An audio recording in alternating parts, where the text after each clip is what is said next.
حضور سید عالم صلی اللہ علیہ وسلم نے نا ایک مثال بیان فرمائی اور وہ بڑی سمجھنے کی ہے. حضور مثالیں دیتے تھے تو کمال ہو جاتی تھی, بڑے سے بڑا ان پڑھ بندہ بھی اس کی روح تک بات اتر جاتی تھی. کریم محبوب علیہ السلام فرمانے لگے کہ اگر ایلوا درخت کے کچھ ٹکڑے شہد میں ڈال دیے جائیں نا تو شہد سے زیادہ میٹھی چیز کوئی نہیں ہوتی. تو حضور فرماتے ہیں کہ وہ ایلوا کا درخت جو ہے وہ شہد کو بھی بگاڑ دیتا ہے, اس میں کرواہٹ پیدا کر دیتا ہے, حالانکہ وہ بڑا میٹھا تھا. اپنی جگہ اس کی مٹھاس میں کوئی کسی قسم کی کمی نہیں تھی, لیکن وہ ایلوا کے درخت نے اسے بگاڑ دیا. اللہ کے محبوب فرماتے ہیں جس طرح ایلوا کا درخت شہد کو تباہ کر دیتا ہے نا, اس طرح حسد آدمی کے ایمان کو تباہ کر دیتا ہے. ایمان بڑی میٹھی چیز ہے, بڑی حسین چیز ہے, لیکن جب حسد آ گیا نا, حسد ہے کیا؟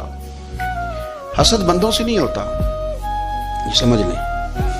حسد کا مطلب, حسد کی لغوی تعریف یہ ہے کہ یہ سمجھ لینا کہ یا اللہ اسے نہیں دینا چاہیے تھا, مجھے دینا چاہیے, یہ تعریف ہے.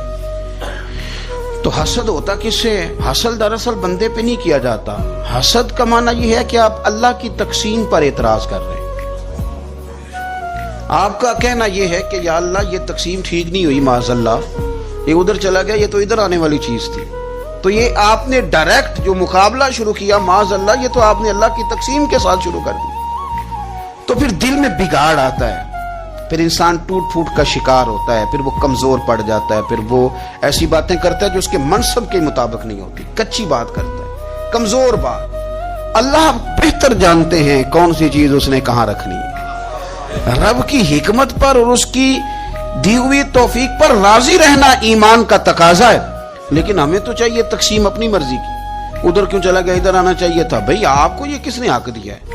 مالک نے جو چاہا, جب چاہا, جہاں چاہا اپنے فضل سے عطا فرمایا.